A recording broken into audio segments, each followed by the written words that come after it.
इस कहानी की शुरुआत में हमें दिखाया जाता है कि दो लोगों के बीच में बहुत ही घमासान लड़ाई चल रही थी। एक रेड हेयर वाली लड़की और एक लड़का आपस में एक दूसरे की पुरानी बीती हुई बातों को लेकर वो दोनों झगड़ रहे होते हैं। वहाँ का नजारा बहुत ही डेंजरस दिखाई दे रहा होता है। वहाँ उनके चारों तरफ आग फैली हुई दिखाई दे रही होती है। वो रेड हेयर वाली लड़की अपने सामने खड़े लड़के के साथ लड़ रही होती है और वो उस लड़के से कहती है, ऐसा लगता है कि मुझे हार मान लेनी चाहिए, लेकिन कोई बात नहीं, मुझे किसी बात का पछतावा नहीं। वो लड़की काफी सीरियस दिखाई दे रही थी और वो ये बात कहकर मुस्कुराने लगती है। इतने में वो लड़का उस रेड हेयर वाली लड़की से कहता है, ये घमंड तुम्हारी मौत का कारण बनेगा। वो लड़का उस लड़की को बहुत ही गुस्से की नजरों से देख रहा होता है। लड़की की ये बात सुनकर लड़की को ज्यादा फर्क नहीं पड़ता और वो कहती है, कोई फर्क नहीं पड़ता, मैंने अपनी जिंदगी को अच्छे से जिया है, मेरे डिसीजन के लिए और उसकी वजह से दोनों। लड़की की ये बात सुनकर लड़का उसको कहने लगता है, बिल्कुल, ये इसी ओर ले जाएगा। मैं इयाना रोबर्टस्टेन से कम की उम्मीद नहीं कर सकता। लड़के की ये सारी बात सुनकर लड़की कहती है, ध्यान दिए बगैर, हालांकि मेरी लाइफ यहीं खत्म होती है, मैं बिना पछतावा किए बगैर ही चली जाऊंगी। इतना कहकर वो लड़की बहुत ही जोर जोर से हंसने लगती है और वो कहती है, अगर तुम नहीं होते। उसकी ये बात सुनकर सामने वाले लड़के को बहुत ही गुस्सा आने लगता है और वो गुस्से में उस लड़की को कहता है, ये तुम्हारी वो साइड है जो मुझे बहुत गुस्सा दिलाती है। लड़की उसकी बातें सुनकर मुस्कुराने लगती है और वो लड़का उसको बोले ही जा रहा था। वो लड़का ये सब कह ही रहा होता है कि इतने में उस लड़की को चक्कर आने लगते हैं और उसको अपने सामने की सारी चीजें धुंधली नजर आने लगती हैं और वो अपने सर पर हाथ रखकर उस लड़के को कहती है, अरहद रोइगन। वो लड़की बहुत ही कमजोर दिखने लगती है और घबराते हुए अपने सर पर हाथ रखकर उस लड़के से कहती है, तुम बेचारी आत्मा, बात यहाँ तक कैसे पहुँची? इतना सुनकर वो लड़का लड़ाई के लिए तैयार होता है और अपनी तलवार निकालते हुए उससे कहने लगता है कि ये तुम्हारा घमंड और तुम्हारी ऐसी सोच जो मुझे गुस्सा दिलाती है। ये सब कहकर वो लड़का उस लड़की को गुस्से की नजरों से देखने लगता है और वो धीरे धीरे अपनी तलवार उसके कवर से बाहर निकालता है और उसे गुस्से में कहता है, तुम घातक लड़की।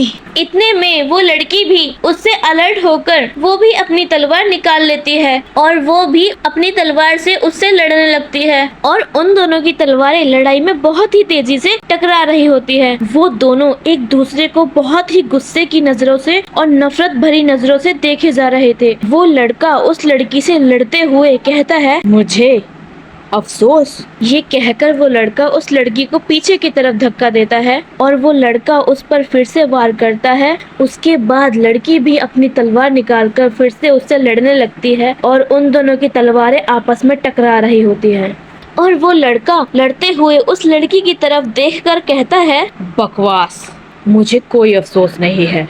उस टाइम पर भी नहीं था जब मैं तुमसे प्यार करता था, लेकिन अब मेरे पास तुम्हें देखने का कोई रीजन नहीं है, ना ही तुम्हारे साथ कोई फ्यूचर की आशा है। वो लड़का उस लड़की को गुस्से में चिल्लाकर कहता है, इसलिए मेरा टाइम बर्बाद करना बंद करो और यहाँ से गायब हो जाओ। इन आग की लपटों के साथ तुम भी गायब हो जाओ जो हमें घेरे हुए हैं। इतना दिखाने के बाद हमें दिखाया जाता है कि उस लड़के की इन सब बातों के बाद आसमान में बूम बूम बिजली कड़क रही होती है और फिर इसके बाद शरशराहट से बारिश शुरू हो जाती है। फिर उसके बाद उस रेड हेयर वाली लड़की को दिखाया जाता है जो कि उस लड़के की ये बात सुनकर खड़े खड़े उस बारिश में भीग रही होती है। इसके बाद वो लड़की बारिश में भीगते हुए एकदम से वो नीचे की तरफ धड़ाम से गिर जाती है और वहीं बैठ जाती है। अपने आप को एक टूटी हुई दीवार से सटाकर वहीं बैठ जाती है। वो लड़की अपनी आंखों को बंद करती है और उस लड़के से कहती है, अरहद, तुम मेरे दुश्मन हो।